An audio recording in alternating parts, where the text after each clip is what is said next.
Kita mo na, Romeo. Sabi sa'yo, aabutan namin yung lab mo eh. Ang maganda ko lab! Ayos, ayos, ayos! Nawalan na ako ng train, pero lagi ka nandito, maganda ko lab! Oh yeah, Mr. Ibalik na natin Krabs! ang train na to. Sigurado magiging masaya ang lahat ng nasa fair. Matatalo ko kayo sa susunod, PJ Masks! Huh? Hindi siya nagpasalamat sa tulong natin.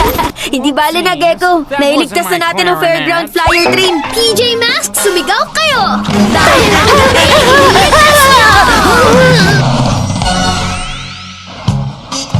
Yay! Tara na! Malapit na tayo. Nakasakay na ako sa train na yan minsan. Pero excited na ako makasakay ulit. Yay! Ayan na! Uy, kayo nang mauna. Talaga? Salamat, Amaya. Masaya akong maghintay. Pakasaya kayo. Napakabilis niyan.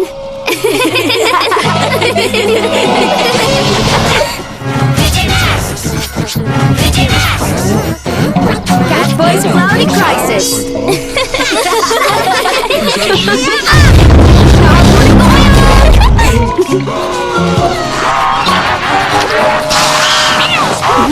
Kawawang pusa. Ayaw nilang nababasa.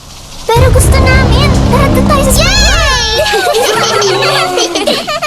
Ano bang masaya sa mga sprinkler? Konting tubig lang naman yan, Connor.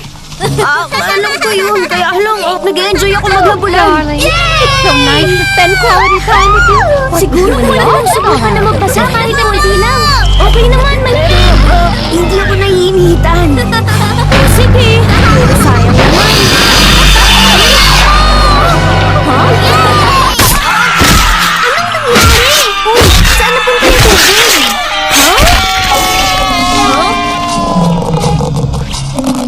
Anong nangyayari?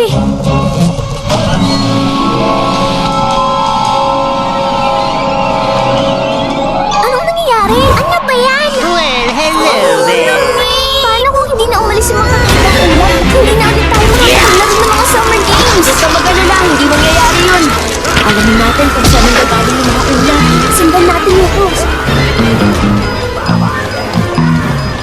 Dumiretso dito sa tangke kung saan nakalagay yung tubig para sa mga sprinkler.